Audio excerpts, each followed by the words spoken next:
मीनू जी के पास आती हूँ कि मीनू जी, आप इन चीजों को कैसे देखती हैं? कल बोर्ड ऑफ पीस का बहाना लेकर ट्रंप ने फिर से ऑपरेशन सिंदूर की खिल्ली उड़ाई, मोदी जी की खिल्ली उड़ाई, भारत की बदनामी किया और ये कहा कि देखिए भारत तो सुनता नहीं, अगर मैंने 200% टैरिफ की धमकी नहीं लगाई होती। और उन्होंने साथ में ये भी कह दिया कि 11 जेट्स गिराए गए हैं। अब डोनाल्ड ट्रंप क्यों ये सब काम कर रहे हैं, ये तो मुझे सबको पता है कि वो प्रेशर आर्म टैक्टिक्स जो होती है वो उसको डिप्लॉय कर रहे हैं।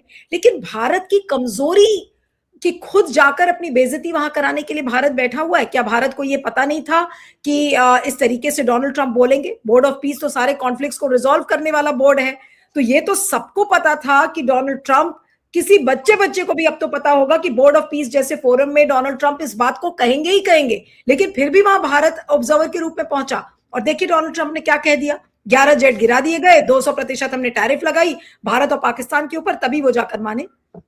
जी मीनू। देखिए नीलू जी, मुझे तो ऐसा लगता है कि ये जो हमारी ट्रेड डील हुई है, इसकी एक ये शर्त है कि आप या तो बोर्ड ऑफ पीस ज्वाइन करें, और नहीं कर रहे हैं तो आपको इस बार ऑब्जर्वर के तौर पे आना पड़ेगा। और जो ये इसके रेंटिंग है डोनाल्ड ट्रंप की, वो सुननी पड़ेगी। आप देखिए कि सरकार बताती नहीं है कि एक्चुअली आउटकम क्या रहा ऑपरेशन सिंदूर का, या कितने जहाज गिरे, नुकसान क्या हुआ। नुकसान तो युद्ध में होता ही है, इसमें शर्माने की क्या बात है। तो उसमें आप शर्मा रहे हैं, बताना नहीं चाहते हैं, क्योंकि मोदी जी की जो महामानव की और जो 56 इंच का वाला है वो उसमें डेंट लगता है, इसलिए वो बताना नहीं चाहते हैं। तो देखिए पब्लिक जो है, जो डोनाल्ड ट्रंप बोल रहे हैं, विश्व का नेता है, वो यूएसए का नेता है, जिससे कि आप भी दबे हुए बैठे हैं, जिससे आप डरते हैं, जिससे आपने डर के ट्रेड डील कर ली है, तो क्यों ना उसकी बात को सच माना जाए। देखिए हम तो उसकी बात को सच मानेंगे। और लगता भी है कि आपने रफाल गिरा दिए गए हैं तथाकथित तौर पे, जो ट्रंप कह रहे हैं, अब उन्होंने आपने उनकी एक लार्जर खेप, बहुत बड़ी संख्या में, आपने बहुत बड़ी तादाद में ऑर्डर किए हैं, इट मीन्स आपका नुकसान तो हुआ है। अदरवाइज नहीं तो इतने सारे जहाज क्यों लेते हैं आप अचानक से, और वो भी फ्रांस से ले रहे हैं, जिसके बारे में आपको सोर्स कोड भी नहीं दे रहा है, वो सोर्स कोड भी नहीं देगा। और जिस सोर्स कोड ना होने की वजह से वो जहाज गिरे, आप दोबारा से उन्हीं जहाजों को खरीद रहे हैं। तो हम तो भाई ट्रंप की बात को मानेंगे, सच मानेंगे कि यस 11 ही गिरे होंगे, और जहाज तो गिरे हैं। वो आपके जो सेना के टॉप ऑफिशियल्स हैं, वो भी गाए बगाए बार बार, मुझ में टाइमलाइन तो अभी एग्जैक्टली बता नहीं सकती हूँ डेट वाइज, लेकिन वो बार बार बात आ रही है कि यस कोलेटरल डैमेज हुआ है, होता है भाई, इसमें शर्माने की क्या बात है। लेकिन मोदी जी जो है वो एक अलग ही ब्रीड है उनकी, तो उनका सोच ही अलग है। उनको ये लगता है कि बस कुछ नहीं गिरा है और मैं महाबली हूं, और जैसे हनुमान जी जो पूंछ में उन्होंने अपनी उनकी आग लगी तो लंका जला के आ गए, हनुमान का बाल बांका नहीं हुआ। तो मोदी जी अपने आप को वो वाला बजरंगबली समझते हैं कि मैं तो सारा कुछ करके पाकिस्तान का तहस नहस करके आ गया हूं और मेरा कोई नुकसान नहीं हुआ है। लेकिन आज का जमाना इंटरनेट का, सैटेलाइट का जमाना है, जहां की सब चीज पे जर्रे जर्रे पे नजर है, आपके सबकी नजर है, और आपकी भी होगी, सबके जो एस्टेब्लिशमेंट है इंडिया की भी होगी, ऐसा नहीं मैं कह रही हूँ।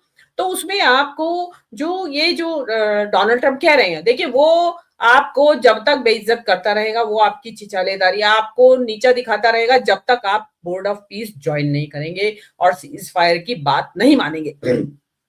सीज फायर की बात को ना मानना, ट्रंप अभी भी इसमें पीछे नहीं हटा है। हम लोग सोच रहे थे कि शायद ट्रेड डील कर ली है मोदी जी ने ट्रंप की शर्तों पे, तो इसलिए ट्रंप जो है सीज फायर की बात से पीछे हट जाएगा। लेकिन आपने देखा कि आज कल भी उसने जो बोला है, उसमें प्रेसिडेंट ट्रंप ने वो बोला है, वो बोल रहे हैं अभी भी खुद करके।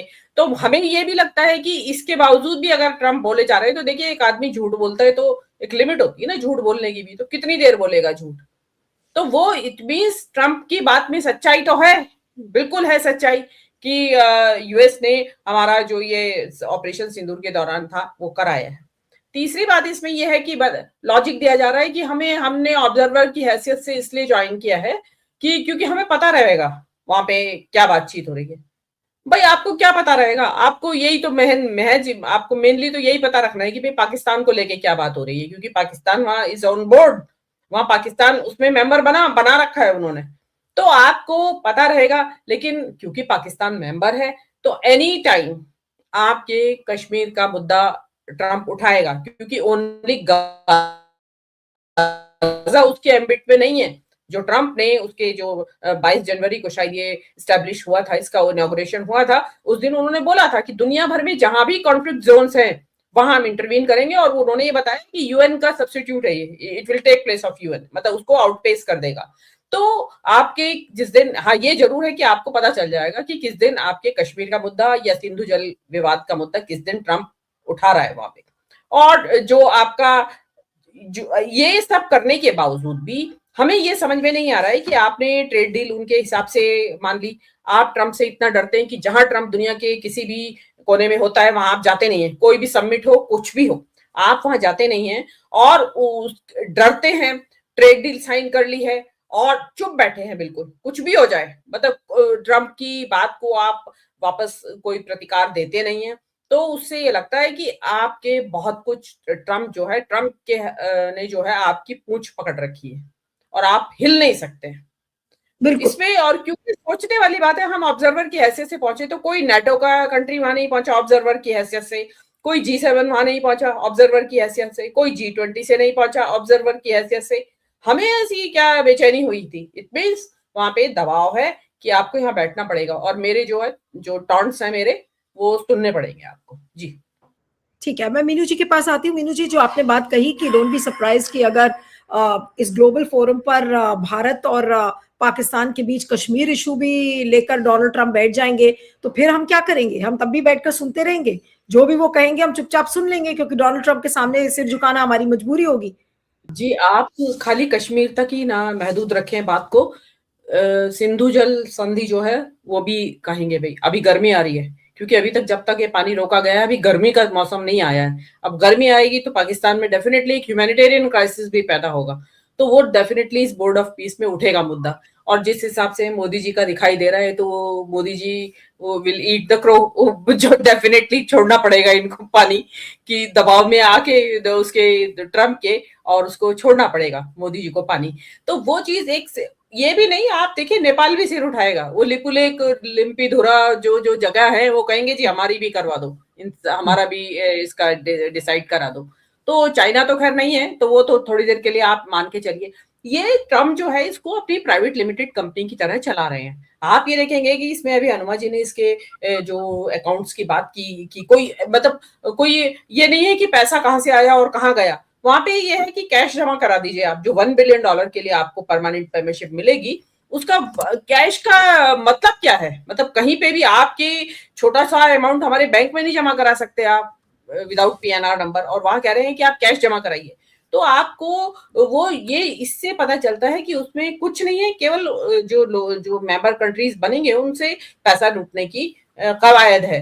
और आप जो बात कर रहे हैं कि हम कॉन्फ्लिक्ट जो जितने भी कॉन्फ्लिक्ट जोन्स हैं वहां पे हम इंटरफेयर करेंगे, इंटरवीन करेंगे और उसको रिजोल्यूशन करने की हमारी कवायद है। और अब बात आप कर रहे हैं कि ईरान पे किसी भी टाइम हमला कर सकते हैं, मतलब कुछ सेंस है कि नहीं है? मतलब अभी मतलब वर्ल्ड चुपचाप सांस रोके बैठा है कि अभी ईरान पे अब हमला करेगा अमेरिका, तब करेगा हमला। मतलब दूसरों की तो आप थानेदारी करेंगे और आपके ऊपर कोई किसी तरह का कोई रेस्ट्रिक्शन या कोई आपके ऊपर रिस्पॉन्सिबिलिटी नहीं है कि आपको ये करना है या नहीं करना है। मतलब कुछ सोचने वाली बात है कि। और उसमें क्या होता है, साथ साथ आपने देखा होगा मार्को रूबियो ने अभी 2 दिन पहले ही बोला है, वो व्हाइट इंपीरियलिज्म को रिजुविनेट करने की बात कर रहे हैं कि मतलब जो सेकेंड वर्ल्ड वॉर के बाद से जो इंपीरियलिज्म फटाफट खत्म होता चला गया दुनिया से, मतलब बहुत बड़ी तादाद में देश आजाद हुए व्हाइट इंपीरियलिज्म से। आप वो कह रहे हैं कि उसकी वापस जरूरत है। तो आप अंदाज लगाइए कि ये जो इस वर्ल्ड ये जो बोर्ड ऑफ पीस जैसा जो एक इंस्ट्रूमेंट या टूल ट्रम्प के हाथ में आ गया है, तो वो इसका किस किस तरीके से इस्तेमाल करेंगे आपको कुछ अंदाजा नहीं है इस चीज का। आप देख लीजिएगा, जो हम तो खैर अपने पॉइंट ऑफ व्यू से कह रहे हैं कश्मीर या नेपाल या इन लोगों का कि ये लोग भी अपने मुद्दे को ले आएंगे यहाँ पे उठाने के लिए। उसके पास ट्रम्प के पास ग्रीनलैंड है, गाजा तो ऑब्वियसली है ही, वो ग्रीनलैंड के ऊपर, पनामा के ऊपर, और भी जो व्हाटएवर जो उसके दिमाग में आएगा, सपने में आएगा उसको, जो भी वो उठा के अगले दिन बोलेगा कि यस मुझे ये भी चाहिए ये भी चाहिए। तो जो व्हाइट इंपीरियलिज्म की बात मार्को रूबियो पहले ही आप वो फेंक चुके हैं दुनिया के बीच में कि आप नया मत समझे। अगर ट्रंप को कोई और नया विम्स और उसके दिमाग में कुछ नया फैंसीज आ जाए तो उसमें वो व्हाइट इंपीरियलिज्म का ही एक ऑफशूट होगा। तो इसलिए world should be ready for white imperialism. और ये एक बहुत जबरदस्त मुझे तो टूल दिखाई दे रहा है कि ये इससे, और ये आपको ऑब्जर्वर के तौर पे बैठा लिया है चुपचाप। कल को आपकी बहामा रोड की वो आपसे $1 बिलियन निकलवा लेगा कि आप जमा करिए और मेंबर बनिए, अदरवाइज ये होगा आपके साथ।